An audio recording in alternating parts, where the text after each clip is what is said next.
Welcome back, guys, to Zelthor's Cards. Today we're going to be talking about grading. So first I wanted to go over an example of grading, why you should grade, and what kind of reasons there are for grading. So grading is taking a raw card and sending it off to a company like PSA and getting it all slabbed up, put in this protective case, given a score 1 through 10, which you can see right there, giving it a certification number as authentic, and essentially increasing the value of your card. So one of the reasons, obviously, is increasing the value of your cards. Putting them in a case, say with PSA. This Jolteon is one I pulled myself, and I sent off for grading. This came back as a 10. You want to make sure that you're carefully pre-grading so you get the 10 that you'd like. Although this one's for my personal collection, it does increase the value of the card. This card in Canadian dollars, I believe it's around $300 to $400. Graded, it's around 800. So I'm increasing the value of this card if I ever wanted to sell it, and I'm capturing the grade, making sure that it's encased and protected so that no damage comes to it and that people know what kind of a condition it is for collecting. So that's one of the reasons you might want to grade. Another reason is to take a personal collection card, something that maybe you've had since childhood, a vintage card, even though the grade may not increase the value, but just protecting it so you can display it, have it around your home, such as this Mewtwo that came back a 7. Something that isn't necessarily increasing the value of my card very much, but it's more for personal or sentimental reasons. So with that in mind, let's take a look at an example of a card we might want to grade and why or why not we should grade it and what we would think that this would get. So I've got an example. This is a Furret. So the Furret here is a great card to get graded. If it comes back at 10, it does increase the value of the card a lot. So if you're looking to increase the value, sell the card off, make some money on your collecting while you're enjoying the hobby, then this is a way you can do it. The Furret looks great. So there's 4 things you want to keep in mind. Centering, which is the distance that the image is from the edge of the card on the top, bottom, right, and left-hand sides. You want to make sure that it's centered well, not only on the front, but also on the reverse side of the card. Next, you want to look at the corners. So the corners are obviously these 4 here. You want to make sure they're rounded, there's no dents, dings, scratches, whitening, or printing dots. Next is the edges. So the edges are one of the ones most people skip, but that edge is essentially between the corners on each 4, making sure it's not too rough. Again, no whitening.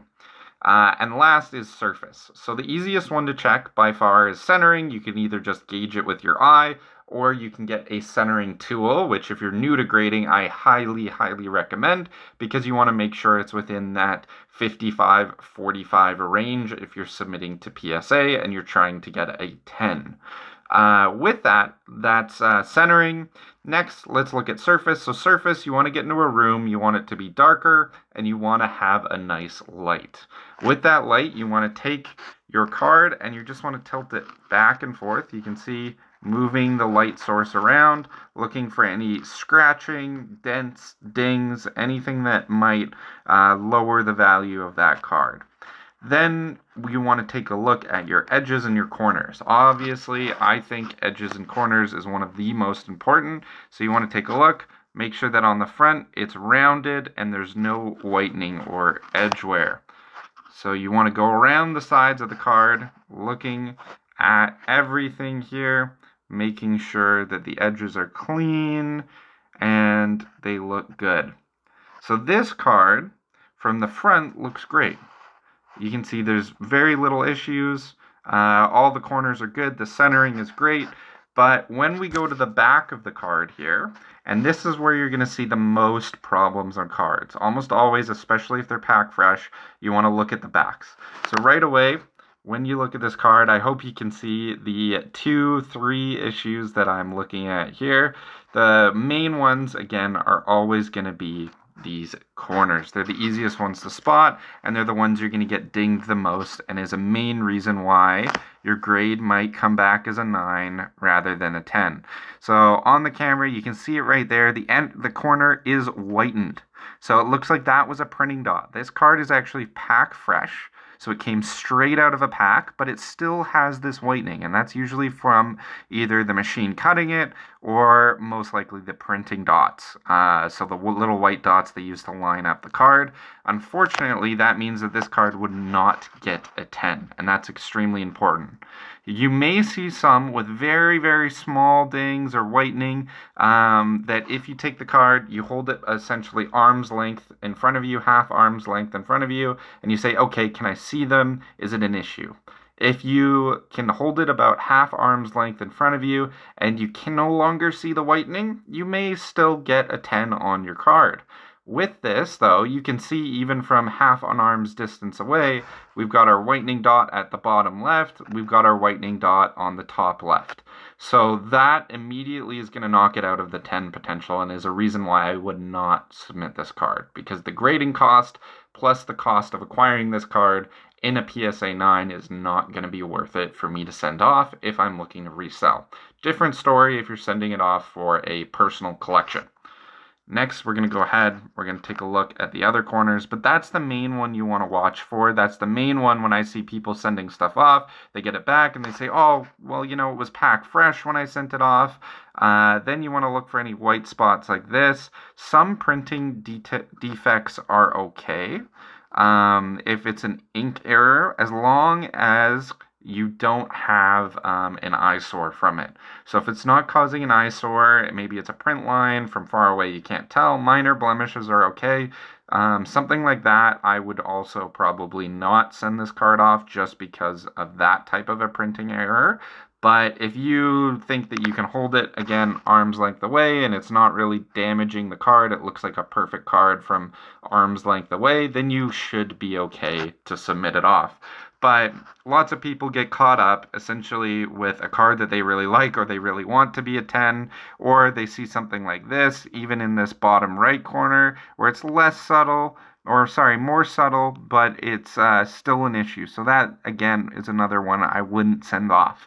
When you're looking for those cards, you want them to be perfect, especially on the corners. Occasionally, you can get away with it on the edges. Occasionally, you can get away with surface dings if they're not super noticeable, but the corners are the cardinal sin of grading. You do not want to send something off like this, even though everything else looks perfect. It's just not worth the risk. Whereas if we look at something that did get a 10, say my Jolteon here, we look on the back and you look at all the corners, and you can see there's no issues on any of these corners. No white printing dots, nothing like that. And no issues. That one, I believe, is just a speck of dust on the screen, but those ones, you're not going to have any issues. So it looks like that one may have had a slight printing defect there. Oh no, it's just dust. It's just quite stuck. I can see it in person, but it's hard to get off. But you want to make sure that those corners are perfect. Well, thanks for tuning in, guys.